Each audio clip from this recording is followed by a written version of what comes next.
Good morning छात्रों। आइए मैं बताने जा रहा हूँ साधारण ब्याज मैं 1 सेकंड में कैसे बना सकते हैं, ये आप देखिए और बिल्कुल लास्ट तक बने रहिएगा और लास्ट में आप तहलका मचा सकते हैं और बेधड़क बैठ के आप पढ़िए और इस तरह का क्वेश्चन आप बनाने सीख जाइए। ये हमारा बिहारी ट्रिक है और फुल्ली पटना का ट्रिक है। अब पटना में पढ़ें या दिल्ली में पढ़ें या बिहार शरीफ में पढ़ें या रांची में पढ़ें, कोई फर्क नहीं पड़ता है।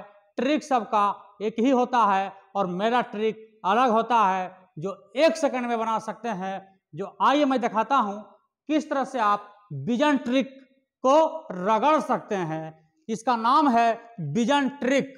ध्यान दीजिएगा बाबू, एक बार में हम लोग क्वेश्चन बना सकते हैं। केवल गौर से सुनिएगा और गौर से देखिएगा तो 100% समझ जाइएगा।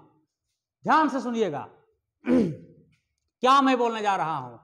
कितने समय कह दिया मैंने, समय खोज रहा है। 8% वार्षिक दर से साधारण ब्याज जो है मूलधन का 2/5 भाग होगा। कितने समय में? जब भी भाग में दिया रहे तो मूलधन आप हमेशा 1 मानिएगा।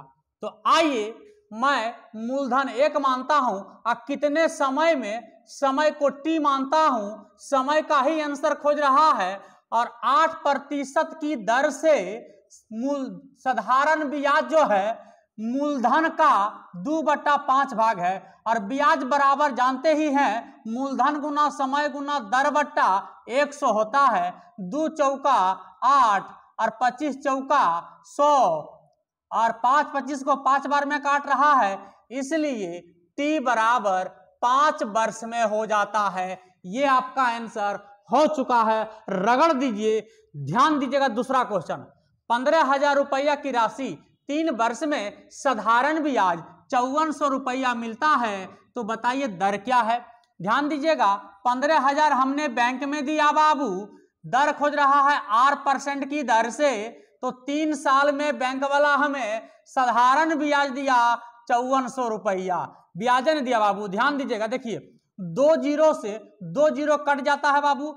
50 तिया 150 अब 50 दूनी 100। अब देखिए 3 गुना 3 9, 9 छौका 54 कट गया, इसलिए आर मतलब दर। ध्यान दीजिएगा बाबू, यहां पर कितना बचा है? 2 बचा हुआ है ना, तो 6 दूनी 12% आपका आंसर हो जाता है बाबू। एकदम बढ़िया से देखिए और रगड़ दीजिए और कॉपी में उतार लीजिए और देखते रहिए कैसे बनाइएगा 1 सेकंड में।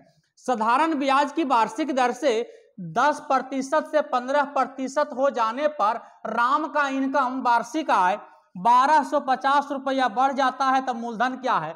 ब्याज प्रतिशत बताइए। आपका पैसा बैंक में है, बैंक आपको 10% देती थी और अभी दे रही है 15% बाबू, तो आपको कितना पैसा ज्यादा मिलेगा? क्या परसेंट? 5% आपको ज्यादा बैंक दे रही है। 10% से 15% हो गई तो आपको कितना ज्यादा दे रहा है? 5%। जब ज्यादा परसेंट ब्याज देगा तो ज्यादा ब्याजबूत हमरा मिलेगा। तो देखिए कितना ब्याज मिल रहा है, 1250 रुपया हमरा ब्याज बढ़ गया, 1250 रुपया। अब 5 इसको काट दीजिए, 25 25 125, इसलिए 1 बराबर 250 गुना 100 25,000। 1 का मान हमेशा मूलधन निकलता है, तो मूलधन कितना था? 25,000। 1 का मान हमेशा कुलधन निकलता है, मूलधन निकलता है, इसलिए 1 का मान 25,000 आपका मूलधन था। अब ध्यान दीजिएगा, ये वार्षिक ब्याज की दर 25% से 21% हो गया। अब देखिए आपको बैंक वाला पहले 25% देता था, अब हो गया 21%, तो 4% बैंक वाला ब्याज आपको कम दे रहा है। कम का मतलब माइनस, 4% कम दे रहा है ना, तो कितना ब्याज आपको देखिए सालाना मिल रहा है? कम। तो 800 रुपया का हमारा हानि होता है, माने 800 रुपया हमें कम मिल रहा है। तो 4 दूनी 8, इसलिए 1 बराबर 100 गुना, ध्यान दीजिएगा ये 2 बार में करना बाबू, तो 200 है ना, 200 और 2 को जीरो यहाँ है, 2 को बैठा दीजिए तो हो गया 20,000 रुपया आपका आंसर हो गया बाबू। इस तरह का क्वेश्चन आप रगड़ दीजिए। आइए 5वां क्वेश्चन आप बनाकर कमेंट में इसका आंसर अवश्य बताइए, ताकि हम समझ सकते हैं कि आप देख रहे हैं कि नहीं। इसको अवश्य आप बना के बताइए। 10,000 रुपया की राशि 8% की दर से 3 वर्ष का संशोधन क्या होगा। बिल्कुल रगड़ दीजिए, शेयर कर दीजिए और सब्सक्राइब जरूर कीजिए बाबू। सब्सक्राइब आप लोग कीजिए, ये बिहारी ट्रिक है, बिहार का ट्रिक है। रगड़ दीजिए, हमारा पटना वाला ट्रिक है। रगड़ दीजिए बाबू। Thank you.